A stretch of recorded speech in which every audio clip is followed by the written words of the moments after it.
Member Valenzuela, I have you first on the speakers list. Yep. Madam City Attorney, we continue to have disruption under Council Rules 5. We're adjourning the meeting.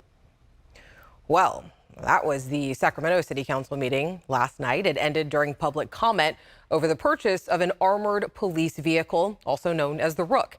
And that's this green vehicle that you see right here. The city of Sacramento says that it resembles a mini tractor or bulldozer, kind of like what you see right here. Obviously, there are some differences, which we'll get into right now. The Rook can turn into a battering ram, a grapple claw, and even a huge shield. The city says that police will use it for critical incidences to protect officers. It'll cost police more than $400,000. They say it will not be used for day-to-day operations, and they make it clear that is not a tank. The purchase of armored equipment has been a heated debate, though, for some time now, especially since the city council approved the purchase just last week. So we brought the question to ABC 10 viewers on social media today. Do you think this is a tool that a local police department needs? One viewer wrote in, well, if that's what it costs to make it armored plated and bulletproof to keep those handling hot zone situations so they can neutralize the situation at hand, then it works for me. Another viewer wrote in and said, in part, the police need to be demilitarized. Also, the police are constantly trying to drive outside of their lane and act like firefighters and fire rescue. If we simply turn them back into police, we can save a lot of money and lives. And that brings us to tonight's main point. The question still stands. Why do police need something like this? As the debate over the Rook grows, Roxanne Elias is hearing from supporters and from those who say that the Rook doesn't belong here. Sacramento City Council is moving forward, approving hundreds of thousands of dollars to fund this armored vehicle for the Sacramento Police Department. I want to thank all the many members of the council who supported some of the grant funds being used to purchase the Rook piece of equipment for the police department. I've come from the north area where I've had the experience years ago having a gun in my face. I'm very much aware that violent crime is real. This Sacramento resident told City Council that she's grateful for the addition, but there are others like the Sacramento Regional Coalition to End Homelessness, Bob Erlingbush, who believes the community is already over-militarized.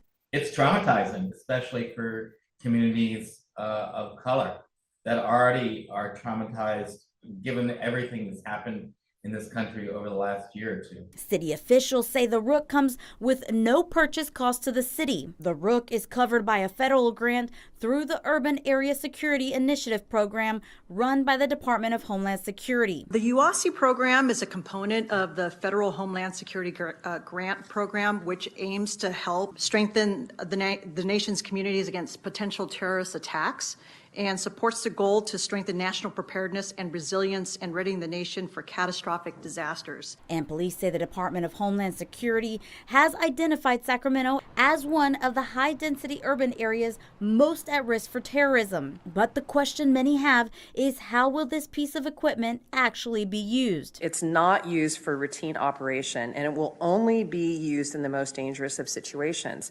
It's not used for things like protests or camp cleanups.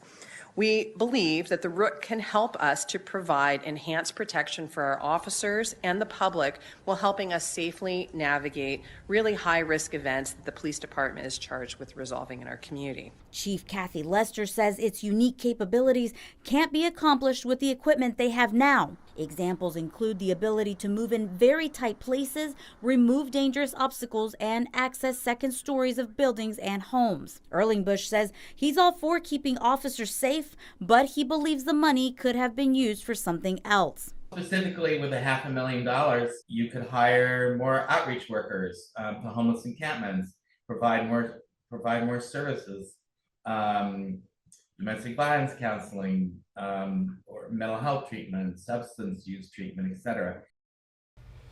Roxanne, you've been trying to talk to city officials about this purchase all day, and I was going to ask you, what have you heard? But I guess the better question is, what have you not heard, or who have you not heard from? Yes, Alex. Today alone, I reached out to about 5 city council members and officials, asking them where exactly this money could have gone to something else, but they were either not available or they didn't respond. I also asked Sacramento Police if they could answer a few questions that we had. I'm still waiting to hear back from them, but the person that we did hear from is Council Member Katie Maple, who had an opinion piece in the Sacramento Bee. And if you take a look at your screen, this is what she had to say. She wrote, in part, I wish this violence didn't happen at all, and I firmly believe we need to invest in mental health care and interventions to prevent it from occurring in the first place. But while we still live in a world where this violence does occur, we must prepare for it. Councilmember Maple also said that within hours of council's vote, people sent messages to her and her family, posting her address online, threatening to burn down her house and harassing her staff. She's calling for people to come together for a town hall meeting. That's going to be on February 28th. She wants people from District 5 residents to come out and voice their opinion.